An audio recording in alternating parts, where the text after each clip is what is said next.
In late 1989, a railway club was formed by Northern Rivers people. The initial aim was to get a train to run on the Moolumbar line, but up till October of the same year, the group had concentrated on saving the rail infrastructure casino, as though frozen in time. Little had changed since the 1930s.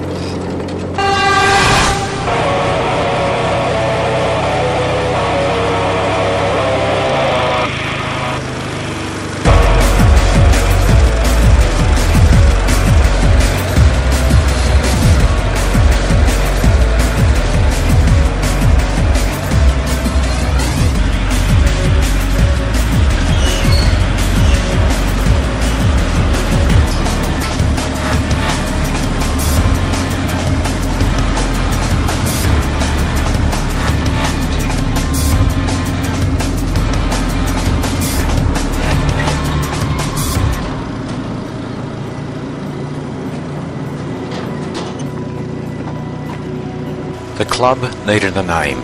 Casino Railway Club being rejected as too parochial because people from throughout the region were now involved. The name Pacific Coast Railway Society was chosen to one of the last great passenger trains to pass Old Casino daily, the Pacific Coast Motor Rail, which had just been axed despite overwhelming public opposition.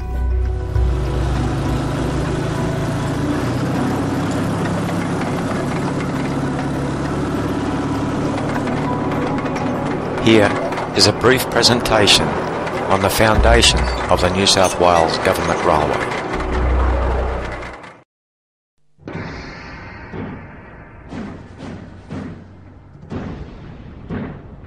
In September 1848, a prominent pastoralist and politician, Mr. Charles Calper, sent a message to the leading colonists of New South Wales to attend a meeting at the gas company's office in Kent Street, Sydney.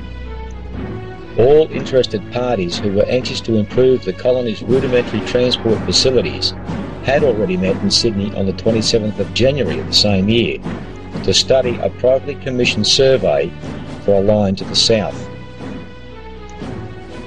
On the 10th of April 1849, by an Act of Parliament, the Sydney Railway Company was incorporated, and in 1853 the Hunter River Railway Company emerged as the second private railway company in New South Wales. By the 3rd of September 1855, both of these companies passed into government ownership. The people of the colony of New South Wales now owned their own railway and paid for its future advancements via the colony's tax system. This was the first publicly owned railway in the British Empire.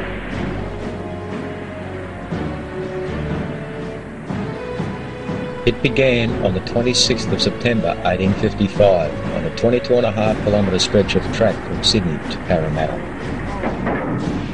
In 1858 there was another Act of Parliament which involved the introduction of a Board of Commissioners with the Chief Commissioner in charge of the New South Wales Government Railway. Part of this Act mentioned that there was to be no political interference with the operation of the railway, but was to remain under the control of the Chief Commissioner, who was answerable to the government.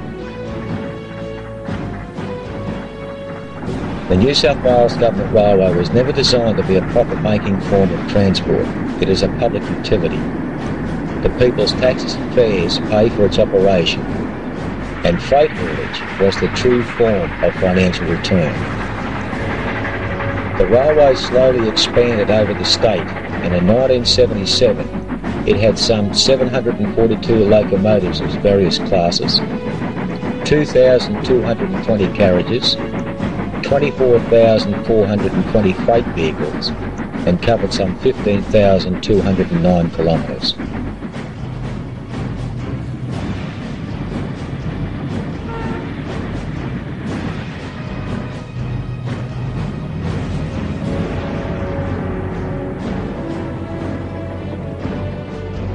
The railways in New South Wales have been responsible for opening up the country for the wealth and the benefit of the people, and have continued to maintain that development for both passengers and freight services.